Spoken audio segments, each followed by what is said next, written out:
No one believed that a quiet trail in the mountains on the Oregon border could hide a deadly trap.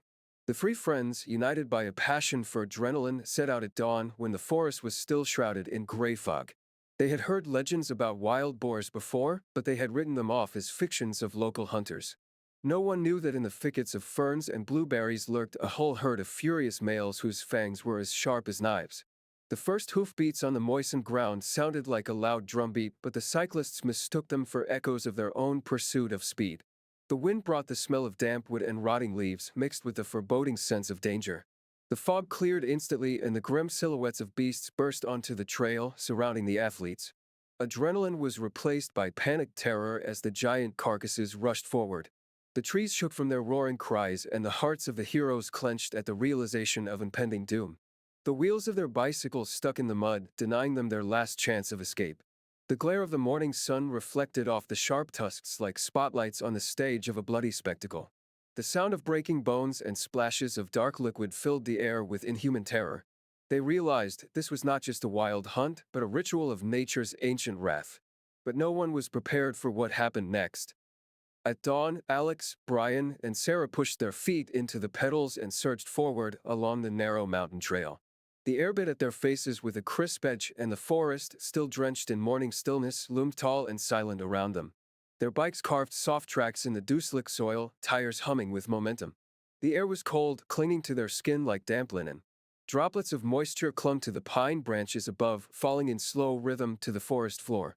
A thick fog blanketed the distant landscape, swallowing the trail ahead in a gray veil. Every turn was a mystery, each bend swallowed in mist and shadow. Click, click, click. The rhythmic shifting of gears and the dull thud of tires over embedded stones set a steady pace. It was a soundscape of motion and purpose, the mechanical heartbeat of their morning ride. Their breath came in short, controlled bursts, mixing with the cool air and vanishing into the fog like steam from a kettle. They talked over the crunch of gravel and rustle of leaves, voices light with anticipation. The upcoming endurance marathon dominated the conversation: nutrition, terrain strategy, gear upgrades. Laughter came easy. The forest, despite its looming vastness, felt like a familiar backdrop to their shared excitement. Only Brian noticed it. A flicker in the corner of his eye, a sudden ripple in the low brush to the left of the trail. A shape, brief and deliberate, too large for any deer. It didn't move like prey. It was dense, low, and patient. He slowed slightly, squinting into the green tangle, but the shape vanished. The others hadn't seen it. The forest swallowed the moment like it never happened. As they rode out from the shadowed trees into a clearing, the fog thinned just enough to reveal movement ahead. At first, the shapes were indistinct, large, hulking forms partially veiled in the gray half-light. They stood still, their silhouettes low and powerful like carved boulders against the earth. A hush settled over the trail as if the forest itself was holding its breath. The riders slowed instinctively, scanning the field ahead. The figures did not flee. They waited. Sarah's breath caught in her throat. Her fingers tightened on the handlebars and her pace dropped. Her voice barely registered above the hum of the tires as she murmured the word. The animals were too big, too still, too grounded to be deer. Their posture was heavy, almost confrontational. Something in their stance made her body tense in ways she didn't fully understand. A chill moved through her, colder than the mountain air. From the undergrowth, the creatures emerged fully. The first boars lumbered into view, slick with mud and bristling with aggression. Their tusks jutted from gnarled snouts, yellowed and sharp. Patches of dried blood and filth crusted their hides. Their eyes bulged unnaturally, wild and unblinking. They made no attempt to flee or avoid the humans. Instead, they stepped onto the path with deliberate intent. The ground vibrated under their hooves and a low snort broke the silence, heavy and guttural. Then it began. A sharp, primal roar erupted from the lead boar and the clearing exploded into chaos.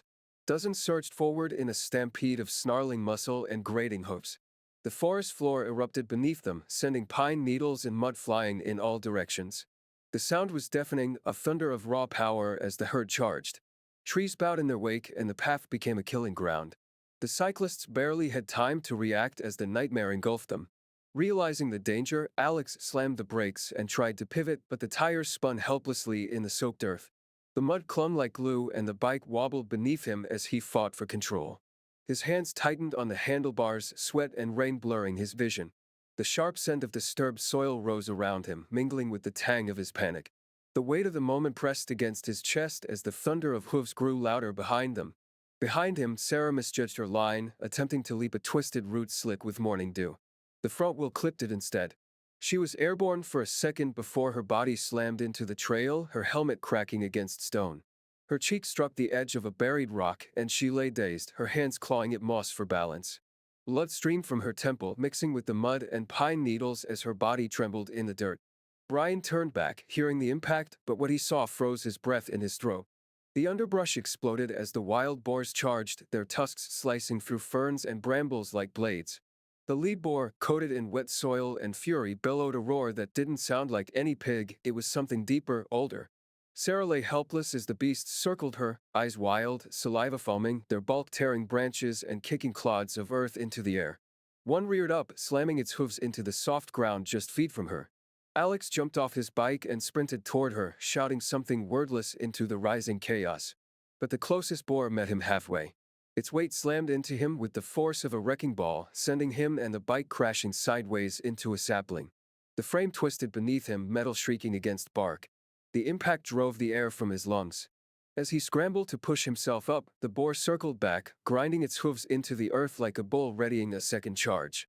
Brian stood paralyzed, still atop his bike, gripped by a fear so complete it numbed him.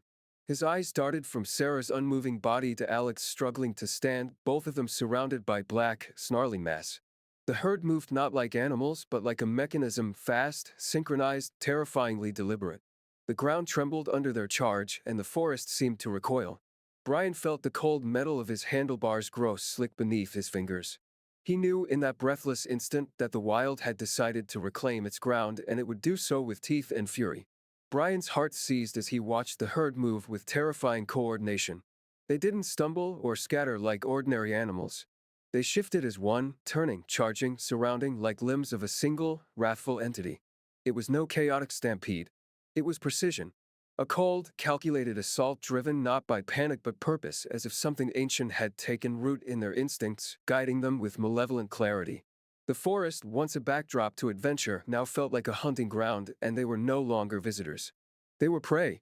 In a surge of desperation, Brian hoisted his bike above his head. The metal frame wobbled in his shaking grip as he swung it wildly, trying to create a barrier of motion and noise. The boars didn't flinch. Their hooves dug into the dirt, snouts flaring, eyes locked.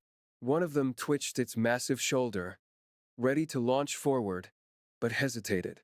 Not from fear, from calculation. It was deciding who to kill first. Brian fumbled for his water bottle, yanked it from its cage, and hurled its contents toward the nearest boar. The stream arced through the air and splashed across its muddy hide. The creature halted for a fraction of a second, head snapping sideways. Brian's breath caught in his throat. Had noticed, but not in fear, in confusion. Then it growled, low and guttural, and stepped forward, dragging its thick limbs through the wet earth like a machine set in motion. Sunlight filtered through the canopy, catching the airborne droplets and scattering them like diamonds. For a second, the clearing shimmered as if time had fractured. But the illusion broke the instant hooves struck soil again. The charge resumed. The boars no longer moved like animals startled into flight. They had crossed the threshold. Fear was gone. Only hunger remained. Bone deep, rage-fed, and ancient. The herd had become a force, stripped of hesitation. Brian saw it in their stride. They were no longer avoiding pain. They were embracing it. One of the larger boars pushed through the others, head low, tusks smeared with earth and something darker. His eyes caught his. They were not dull or mindless. They glowed with a steady, merciless awareness. In them, Brian saw no chaos, only finality. No plea for mercy would change what was coming. No motion, no noise, no fight would be enough. The clearing had been claimed, and judgment had already been passed. Brian stood frozen, the realization settling over him like frost. None of them were getting out. Not alive, not whole, not remembered. In a final burst of survival instinct, the three friends veered off the main trail and plunged into a narrow canyon carved deep between steep granite walls. The path narrowed into a rocky funnel, offering a glimmer of strategic advantage. Here, the herd couldn't flank them. They hoped the tight walls might slow the momentum of the attack, or at least buy them a few precious moments. Echoes of snorting and pounding hooves reverberated behind them as the thunder of pursuit drew closer, louder, more inevitable. The canyon rose high on either side, jagged stone closing in, shadows deepening with each step. At first, the group felt a flicker of hope. The confined space dampened the noise, giving a fleeting illusion of safety. But soon the illusion crumbled. The narrow passage gave no room to maneuver. The walls pressed inward, turning the canyon into a stone corridor of death. Every misstep could be fatal. The trail was littered with loose scree, and the sound of their panicked breath mingled with the rhythm of hooves echoing ever louder from behind. As they stumbled across a choke point in the canyon, a fallen boulder blocked part of the path. With trembling hands, Sarah rushed forward and pressed her back against the stone, trying to shift it just enough to let the others pass more freely. The boulder resisted. Then, with a sickening lurch, it slipped from its precarious perch. Dust exploded into the air as the rock tumbled down the slope, scraping the canyon wall with a deafening grind before crashing into the ravine below. Silence followed, dense and terrible. The sound of the rockslide had barely faded when it was replaced by a deeper, guttural rumble from the shadows. The canyon darkened as something massive moved from the gloom, its outline broad, low, and bristling with matted fur.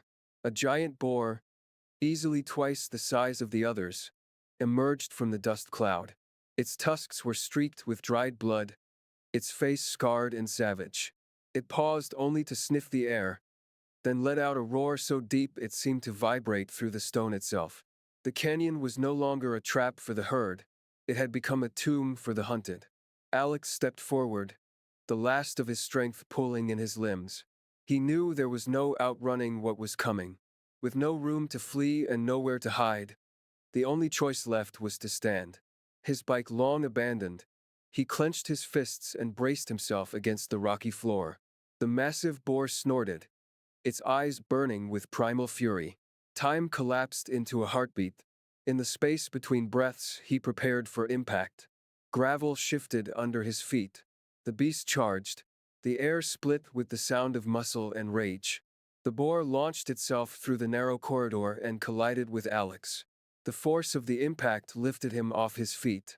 He hit the canyon wall and crumpled, bones cracking like dry branches. The first scream was sharp and short. Then came the silence, broken only by the sickening crunch of tusks against bone. Blood smeared the stone, painting a chaotic mural of violence that seeped into the dust. Sarah tried to rise, one hand gripping a jagged rock, her face streaked with blood and sweat. Her legs trembled beneath her. But before she could stand, another boar surged forward. His hoofs crashed down on her chest and shoulders. A final gasp escaped her lips, barely audible over the chaos. Then her body went still, pinned beneath the heaving, snorting weight of the beast. Her outstretched hand twitched once, then fell limp. Brian stood frozen, rooted in place by the spectacle of carnage. Around him, the air was thick with dust, sweat, and the metallic stench of death. The herd had encircled him. Their snorts and growls reverberated off the walls, enclosing him in a sphere of dread. One by one, they stepped closer. He didn't run. He didn't scream. He simply stared, eyes wide, heart hammering. When the tusk struck, it was quick. The pain came too fast to register. His body fell, joining the others in the blood-soaked canyon floor. The canyon fell still. The boars retreated slowly, disappearing into the shadows from which they had emerged. The wind returned, cold and whispering through the trees above, carrying the scent of blood and soil through the ravine. Echoes of the attack faded into the mountains, leaving only silence and the soft flutter of leaves disturbed by nothing but breathless stillness.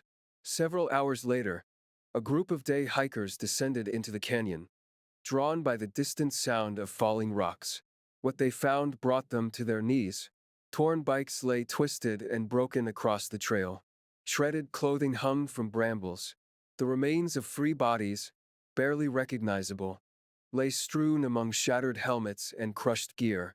Their discovery marked more than a tragedy. It became a warning carved into the wilderness, a reminder that some trails are not meant to be ridden, some legends are not myths, and some predators wait in silence, guarding their ancient domain.